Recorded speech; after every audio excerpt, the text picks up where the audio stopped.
Bismillahirrahmanirrahim. Assalamualaikum warahmatullahi wabarakatuh. Salam sejahtera bagi kita sekalian. Shalom, Om Swastiastu, Namo Buddhaya, salam kebajikan. Halo teman-teman semua, terima kasih telah mampir di channel Cerita Nashwa. Kamu akan dibawa menyusuri kisah-kisah seru, misterius, dan penuh makna.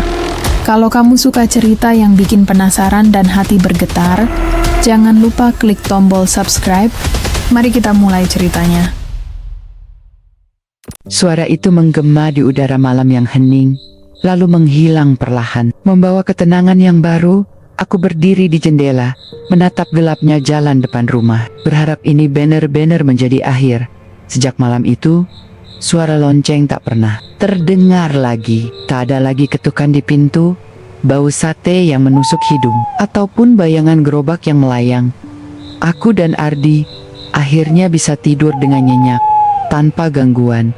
Tapi kadang, dalam kesunyian, aku masih teringat akan suara itu, sebagai pengingat bahwa ada kehidupan yang terus berjalan di antara dunia kita dan yang lain. Setelah semua yang terjadi, aku dan Ardi akhirnya bisa hidup dengan tenang kembali. Suasana desa yang dulu sunyi dan penuh misteri, kini terasa lebih hangat dan ramah. Tapi ada satu kebiasaan yang aku tak pernah tinggalkan setiap malam Jumat Kliwon. Aku selalu menyiapkan satu tusuk sate di depan rumah. Bukan untuk kami, tapi untuk yang pernah tidak sempat pulang. Aku percaya, itu adalah cara kecilku menghormati dan mengingat Pak Minto, tukang sate keliling yang ramah, tapi meninggalkan janji yang belum selesai. Setiap tusuk sate itu jadi penghubung antara dunia kami dan dunia yang lain, sebuah tanda bahwa meski mereka tak terlihat, mereka tidak pernah benar-benar pergi. Suara lonceng kecil itu mungkin tak akan pernah benar-benar hilang, tapi aku belajar untuk hidup berdampingan, dan dalam kesunyian malam itu, aku merasa ada kehangatan yang menyertai. Cerita ini bukan hanya tentang ketakutan, tapi juga tentang harapan dan pengertian. Karena terkadang yang tak terlihat justru mengajarkan kita arti sebenar-benarnya kehidupan. Terima kasih sudah mendengarkan kisahku malam ini. Semoga cerita tentang Pak Minto, tukang sate keliling yang tak pernah benar-benar pergi, bisa menjadi pengingat bahwa ada banyak hal di dunia ini yang tidak selalu bisa kita lihat dengan mata, tapi bisa kita rasakan dengan hati. Jangan takut menghadapi hidupku, karena kadang di balik kegelapan itu ada pelajaran dan harapan yang tersembunyi. Sampai jumpa di cerita berikutnya teman-teman. Jaga diri, selalu waspada, dan jangan lupa untuk tetap berbagi kebaikan dimanapun kalian berada. Selamat malam, dan semoga mimpi indah menyertai kalian semua.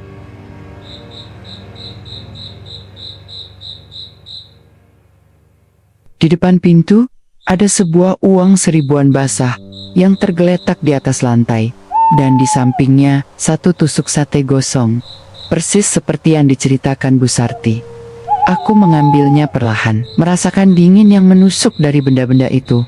Siapa yang meletakkan ini di sini? Aku sudah yakin sekarang, ini bukan sekadar cerita hantu atau imajinasi orang. Ada sesuatu di rumah ini yang mencoba meniru kebiasaan Pak Minto tukang sate yang sudah tiada.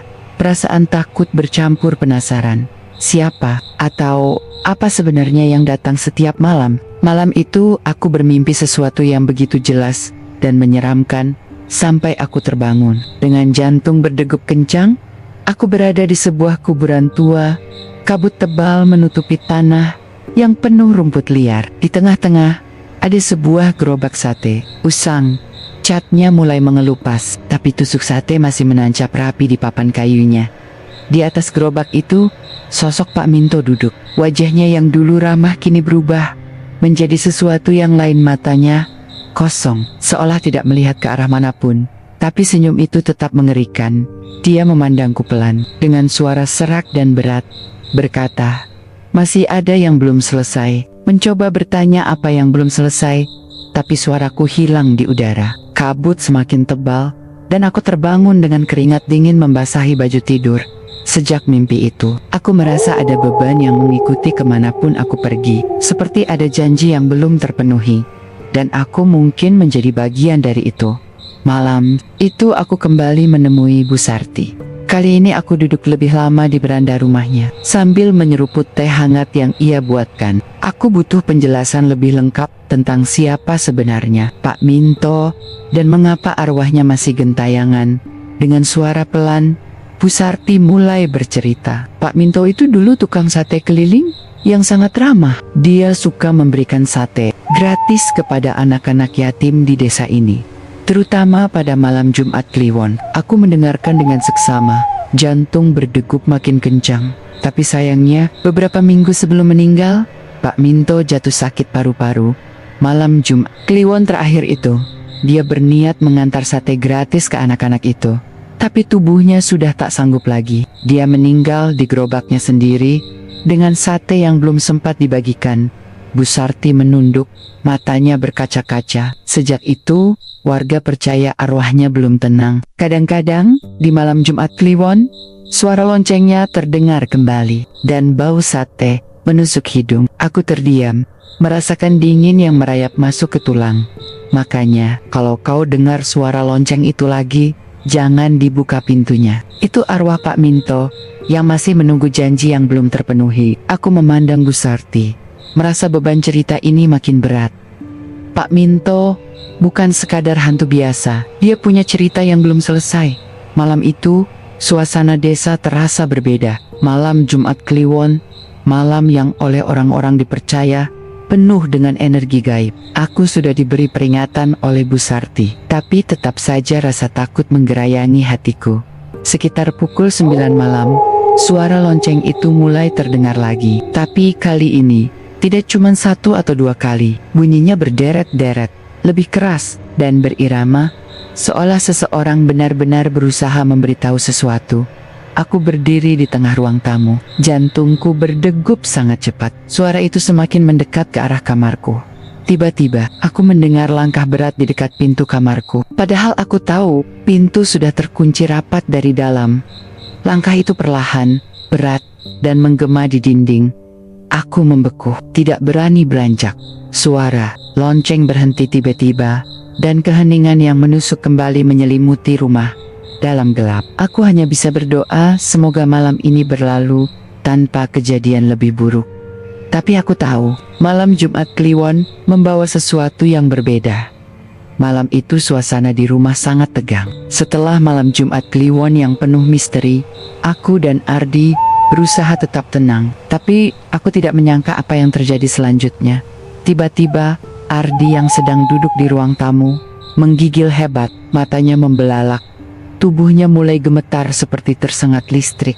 Dengan suara yang sangat berbeda serak, berat, dan penuh penderitaan ia berkata, "Satenya, saya belum selesai keliling." Aku terpaku, napas tercekat. Ini bukan suara Ardi yang biasanya. Tubuhnya makin gemetar, dan sebelum aku sempat berbuat apa-apa, ia jatuh pingsan ke lantai. Aku panik, langsung memanggil tetangga dan Bu Sarti. Mereka datang cepat, dengan membawa beberapa benda, pusaka, dan mulai membacakan doa-doa. Ardi masih tak sadarkan diri sampai pagi. Malam itu aku benar-benar sadar, gangguan ini sudah tidak main-main lagi Pak Minto, atau arwah yang menyerupainya benar-benar hadir di antara kami. Pagi itu, suasana rumah sangat mencekam. Setelah kejadian malam sebelumnya dengan Ardi, kami semua merasa seolah ada sesuatu yang tidak bisa kami kendalikan lagi. Ketika aku melangkah ke ruang tamu, aku melihat sesuatu yang membuat bulu kuduk berdiri. Di lantai, dari pintu depan, sampai ke ruang tamu, ada bekas roda gerobak yang jelas tercetak di debu dan kayu. Namun yang paling mengerikan adalah bekas hangus di lantai, seperti terbakar tapi tidak ada api atau asap. Jejak itu membentuk pola seperti roda gerobak sate bulat, dengan garis-garis kecil di samping. Aku berusaha menyentuhnya, tapi tanganku merasakan hawa panas yang luar biasa. Bu Sarti datang bersama beberapa tetangga, dan saat melihat jejak itu, wajah mereka berubah pucat. Mereka bilang, "Ini tanda kalau arwah itu sudah masuk ke dalam rumah," kata Bu Sarti pelan. Setelah berdiskusi dan merasa tidak aman, kami sepakat untuk meninggalkan rumah itu sementara waktu, sampai semuanya reda. Dengan berat hati, aku dan Ardi mengemas barang-barang penting dan mengungsi ke rumah orang tua Ardi. Kepala terasa pusing, tapi aku tahu ini adalah satu-satunya pilihan untuk keselamatan kami. Namun, di dalam hati, aku tahu ini belum berakhir. Setelah mengungsi ke rumah orang tua Ardi, kami merasa sedikit lega. Tapi masalah belum selesai. Aku dan Ardi sepakat untuk mencari bantuan orang yang lebih paham soal dunia gaib. Kami mendatangi Mbah Wiryo, Dukan desa, yang sudah terkenal bijak dan banyak membantu warga desa dalam urusan seperti ini. Mbah Wiryo menyambut kami dengan senyum lembut dan mata penuh pengertian. Ia duduk di beranda rumahnya, sambil memegang tasbih kecil dan sesekali menatap ke arah kami. Setelah kami cerita lengkap tentang suara lonceng, bau sate, penampakan bayangan, hingga kerasukan Ardi, Mbah Wiryo mengangguk perlahan. "Arwah Pak Minto itu sebenarnya tidak jahat, Nak," katanya dengan suara berat.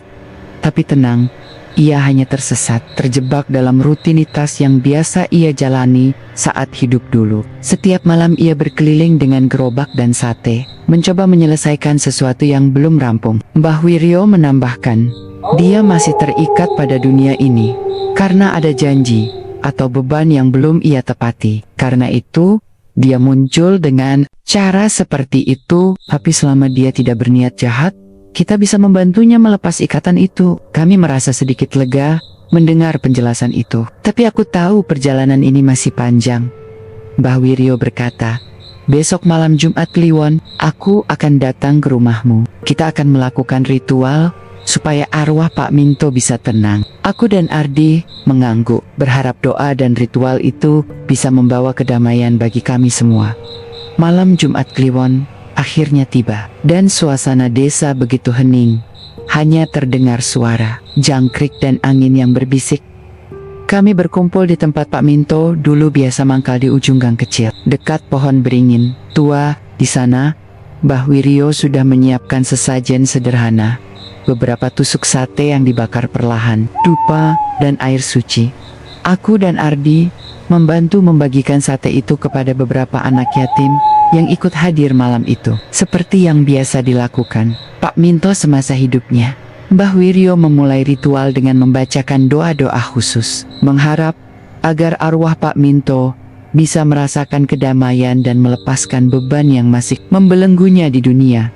Asap dari sate yang terbakar perlahan mengepul ke udara malam, mengisi ruang di antara kami dengan aroma harum dan hangat.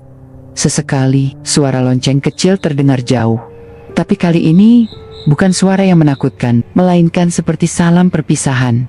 Setelah doa selesai, kami semua merasa udara menjadi lebih ringan, seolah beban yang selama ini menekan perlahan hilang. Anak-anak tersenyum sambil makan sate hangat, dan aku merasakan ketenangan yang baru.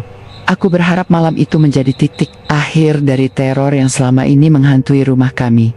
Tapi di sudut hati, aku tahu terkadang ada cerita yang tidak pernah benar-benar berakhir. Setelah ritual selesai, kami pulang dengan hati yang agak lega.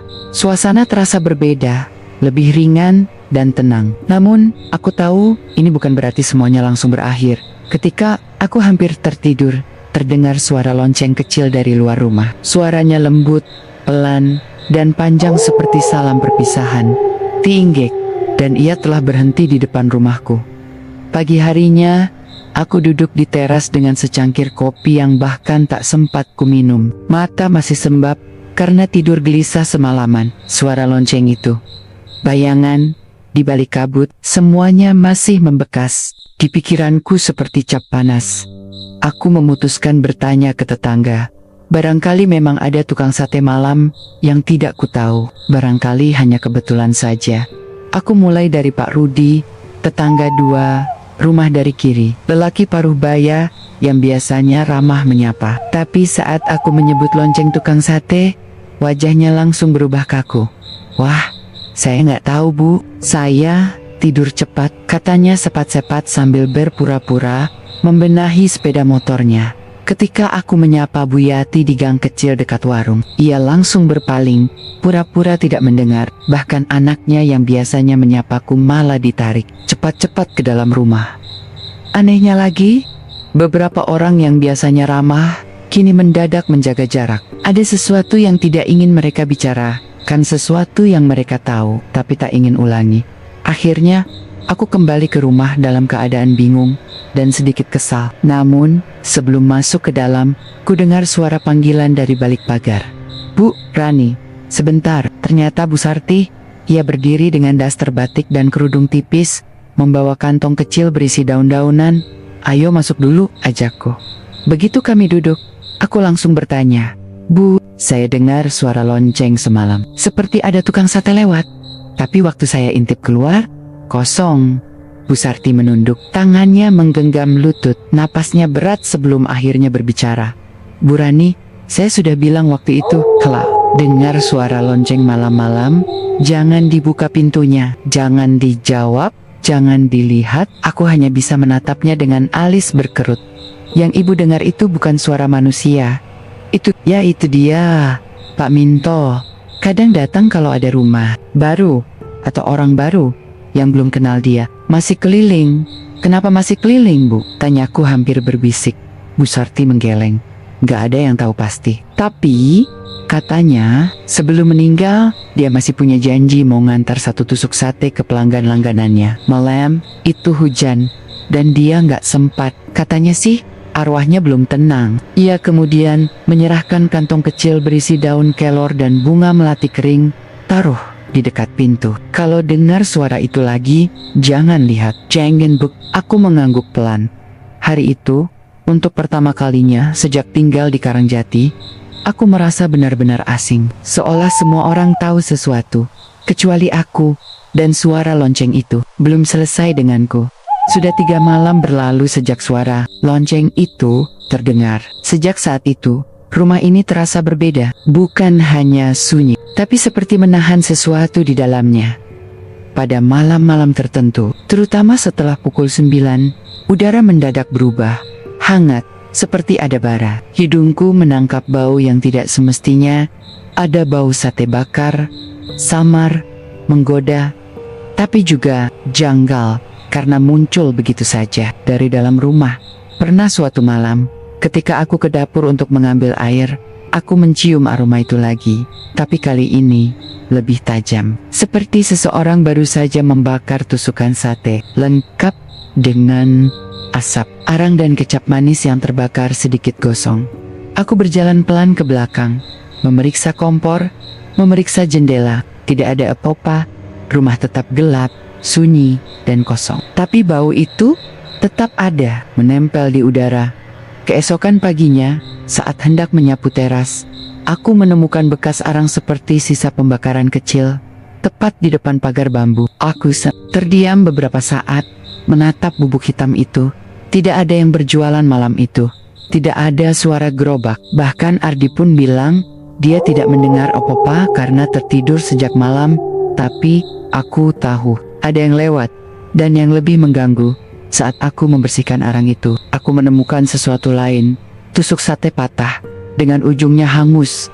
Masih ada sisa daging menempel. Sudah kering, tapi jelas bukan sisa dari hari sebelumnya. Aku berdiri, mematung.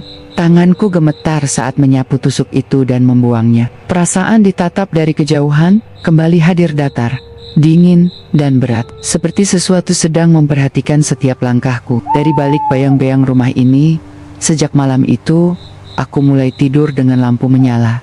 Dan setiap kali jam mendekati pukul 9, aku akan duduk diam di pojok kamar, sambil menggenggam kantong daun pemberian Bu Sarti, berharap lonceng itu tidak berbunyi malam ini. Tapi aku tahu, dia belum selesai lewat.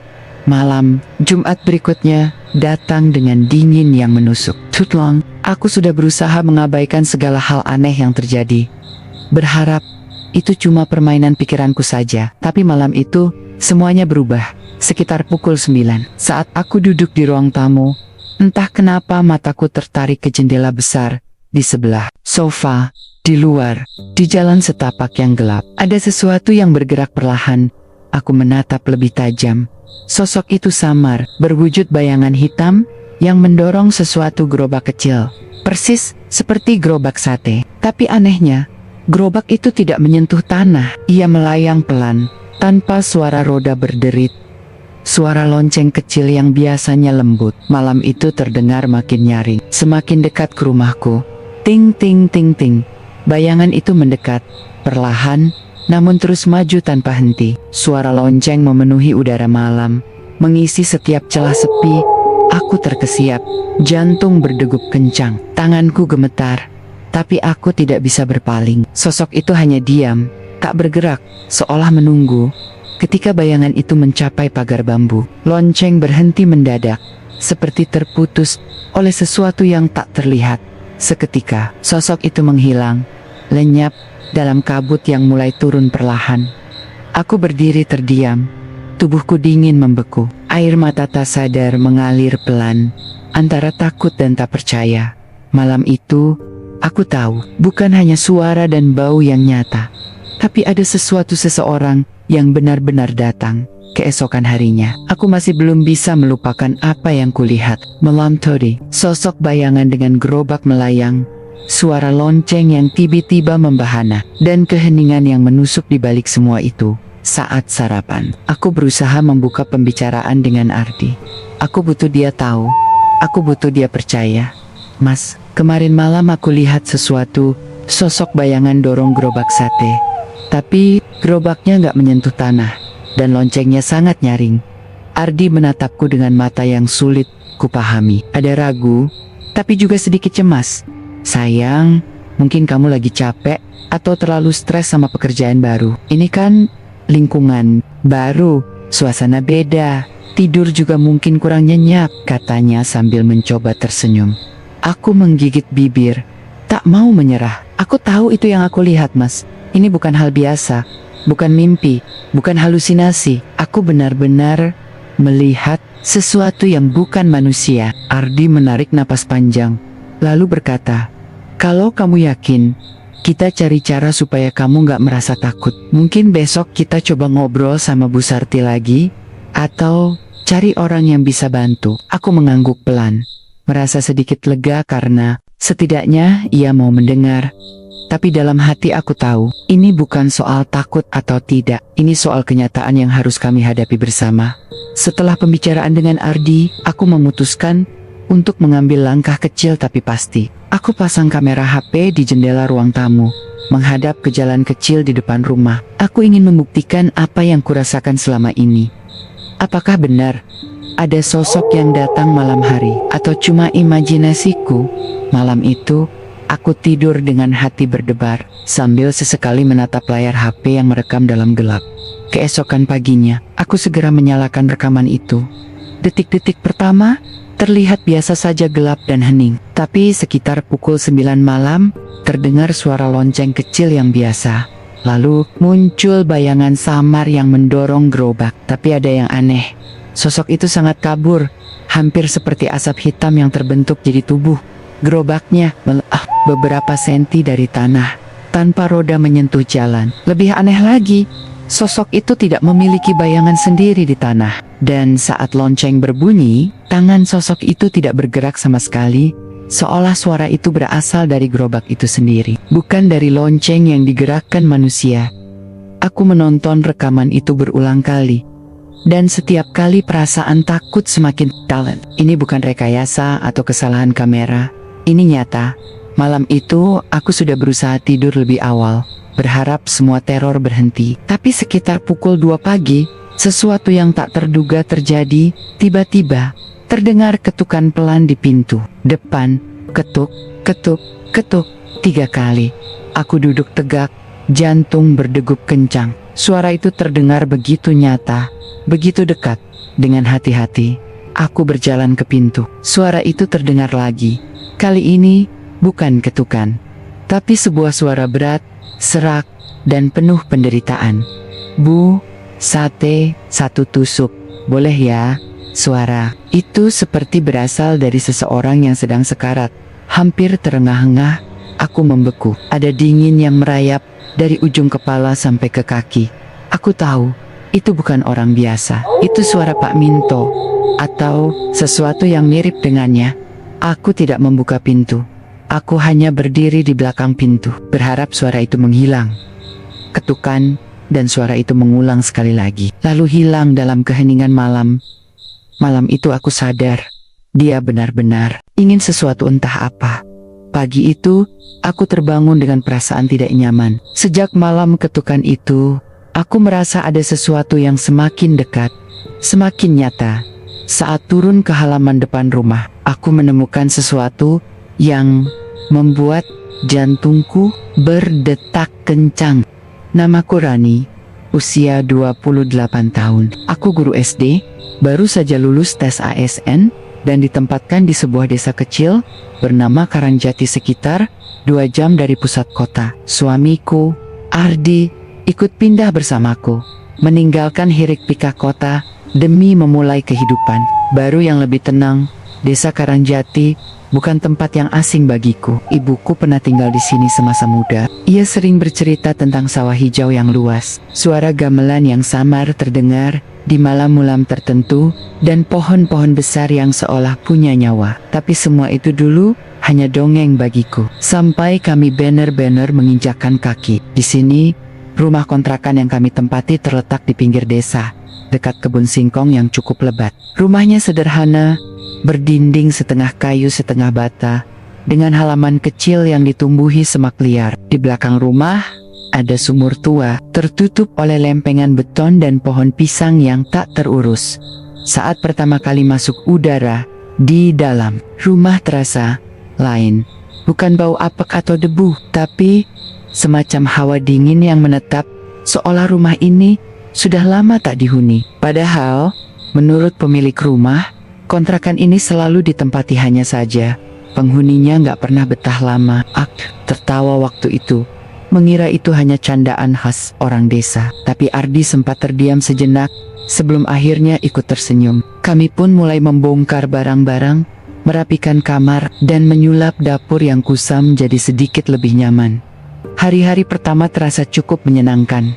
Warga desa ramah. Anak-anak di sekolah cepat akrab denganku. Suara jangkrik dan kodok di malam hari menjadi latar tidur kami, suara-suara yang tidak pernah kami dengar selama tinggal di kota.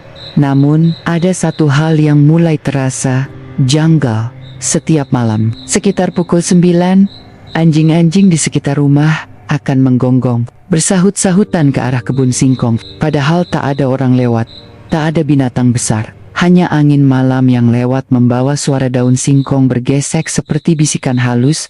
Dan di malam Jumat pertama kami tinggal di sini, aku mendengar suara yang sangat khas, suara yang tak akan pernah kulupakan. Suara lonceng kecil yang berdenting, pelont, seperti suara tukang sate keliling yang lewat depan rumah. Ting, ting, ting. Aku sontak berdiri dari tempat duduk. Tapi saat kulongok keluar jendela, jalanan gelap, tak ada siapapun. Hari-hari berikutnya berjalan tanpa banyak masalah. Sebagai seorang guru baru, aku cepat beradaptasi. Anak-anak di SD tempatku mengajar menyambutku dengan polos dan ceria, khas anak desa. Mereka memanggilku Bu Rani, dan setiap pagi menyapa sambil tersenyum. Meskipun belum semua bisa mengucapkan Rani dengan benar, pagi dan siang hari terasa hangat. Tetangga-tetangga datang membawa sayur, pisang, bahkan sambal buatan sendiri. Buat ibu guru baru, kata mereka sambil tersipu malu. Ibu-ibu di sekitar rumah sering menawariku duduk di teras sore-sore, bercerita soal kebun, hujan, dan musim tanam. Tapi malam hari terasa sangat berbeda. Rumah kontrakan kami cukup besar untuk berdua, dengan 2 kamar tidur, ruang tamu kecil, dapur, dan kamar mandi di belakang. Namun, ada nuansa sepi yang tidak bisa dijelaskan. Bukan hanya sunyi karena jauh dari keramaian kota, tapi semacam kesepian yang dingin dan dalam. Setiap malam, saat lampu sudah dimatikan dan kami berbaring, aku sering merasa seperti ada seseorang yang mengamati dari ruang tamu. Bukan suara langkah atau bayangan, hanya perasaan itu, seolah ada yang berdiri diam di sudut ruangan, menatap. Aku pernah bertanya ke Ardi, "Mas, kamu ngerasa gak sih rumah ini kayak kosong, tapi gak benar-benar kasekang?" Ardi hanya menjawab ringan, "Namanya juga di desa, sunyi, kita aja yang belum biasa." Aku mencoba percaya itu. Aku mencoba menganggap semua hanya proses adaptasi. Namun, ada hal-hal kecil yang mulai mengganggu. Tirai jendela ruang tamu kadang bergerak sendiri. Padahal angin tak terasa. Suara seperti ranting jatuh di atap terdengar tiap pukul 9 malam. Dan entah kenapa, lonceng kecil itu terdengar 2 kali lagi. Tapi tak pernah ada tukang sate yang benar-benar terlihat lewat. Aku sempat bertanya ke ibu pemilik warung depan rumah. "Ibu, di sini masih ada tukang sate keliling ya, malam-malam?" tanya aku sambil membeli sabun mandi. Wajah ibu itu langsung berubah datar. Pandangannya seperti menerobos ke belakangku. "Gak ada, Bu. Sudah lama gak ada. Udah, gak ada yang jual sate malam di sini." Lalu ia menambahkan pelan, "Kalau dengar suara, jangan dijawab. Tutup pintu, terus masuk aja." Aku hanya bisa tersenyum canggung waktu itu, mengira ibu itu hanya bercanda atau terlalu percaya hal mistis. Tapi malam-malam berikutnya, suara lonceng itu semakin sering terdengar. Dan aku mulai sadar, suasana tenang desa ini ternyata menyimpan sesuatu yang belum selesai. Hari itu Sabtu pagi, udara masih sejuk dan embun, belum mengering dari daun-daun pisang di belakang rumah. Aku memutuskan untuk duduk di bangku depan rumah sambil menyeruput teh panas. Tidak lama, Bu Sarti tetangga sebelah rumah berjalan pelan, membawa keranjang sayur. "Bu Rani, sudah sarapan?" tanyanya ramah. Aku mengangguk. "Sudah, Bu. Ini cuma santai sebentar. Mau ke pasar?" "Iya, tadi pesan cabai nggak dikirim, jadi harus ambil sendiri." Kami berbincang sebentar. Suasana ringan. Tapi entah kenapa aku terdorong untuk bertanya. "Bu Sarti, boleh tanya sesuatu? Tentang suara lonceng malam-malam? Kayak suara tukang sate lewat, tapi saya nggak pernah lihat orangnya." Mendadak, wajah Bu Sarti menegang, senyumnya memudar, dan tatapannya mengarah kosong ke jalan setapak depan rumah. "Ah, itu ya?" gumamnya pelan. Ia menoleh sebentar ke arah rumahku, lalu menyorongkan suaranya. "Ibu belum tahu soal Pak Minto ya?" Aku menggeleng. Lalu dengan suara rendah, seperti orang yang sedang membuka luka lama, Bu Sarti mulai bercerita. "Pak Minto dulunya adalah tukang sate keliling paling terkenal di Karangjati. Setiap malam, sekitar pukul 8 sampai 10, ia akan berjalan mendorong gerobaknya yang tua tapi bersih, lengkap dengan lampu petroma kecil dan lonceng kuningan yang berbunyi tiap langkah.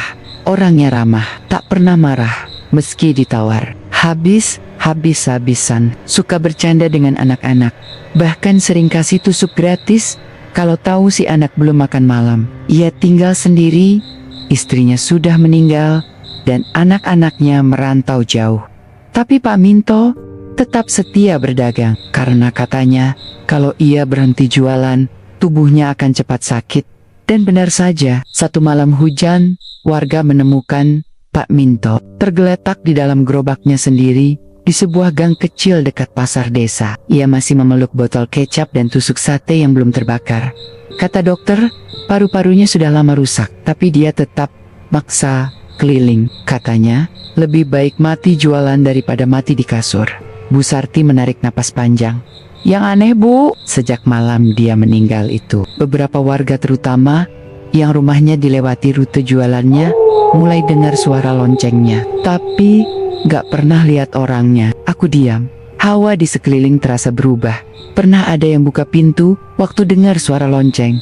Katanya cuma lihat bayangan lewat. Tapi pagi harinya di depan rumahnya ada sate hangus sama uang koin basah. Suara Bu Sarti makin pelan.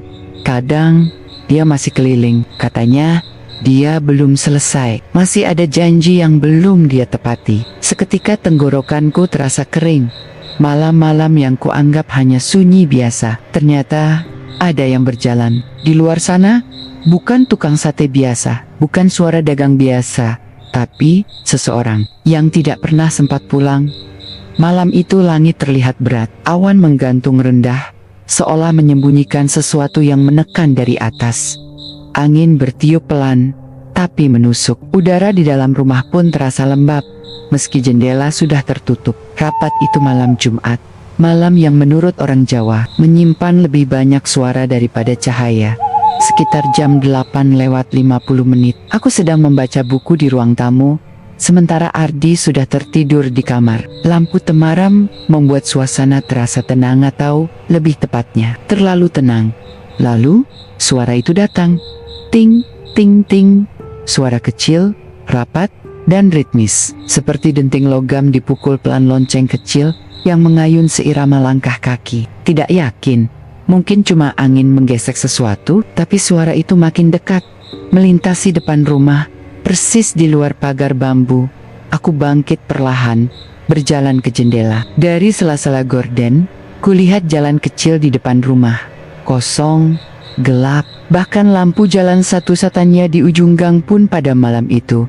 Namun suara lonceng itu terdengar sangat dekat. Seolah gerobaknya hanya berjarak beberapa langkah dari teras. Ada bunyi roda kayu berderit, seperti sesuatu yang sudah lama tak diminyaki. Ting, ting, dan berhenti. Tepat di depan rumahku. Aku menahan napas. Jantungku berdegup cepat. Tubuhku terasa membeku antara ingin membuka pintu dan memeriksa, atau pura-pura tidak mendengar. Akhirnya, perlahan, aku membuka sedikit daun pintu. Angin malam menyusup masuk. Tidak ada siapapun di luar. Tidak ada gerobak, tidak ada orang. Hanya kabut tipis mulai merayap di tanah, menyelimuti ujung jalan. Aku menutup pintu sepet-sepet dan menguncinya. Berjalan mundur ke ruang tamu, mataku tak lepas dari pintu. Saat itulah, dari balik tirai jendela, aku melihat sesuatu, bayangan, seseorang, atau sesuatu, berdiri diam beberapa meter dari pagar. Terlalu lama untuk dianggap ilusi mata. Tapi, aku berkedip sudah tidak ada. Aku berdiri kaku di tempat, mencoba mengatur napas. Tidak ada suara apapun setelah itu. Tidak ada denting, tidak ada roda gerobak. Tapi malam itu aku tahu, suara itu nyata.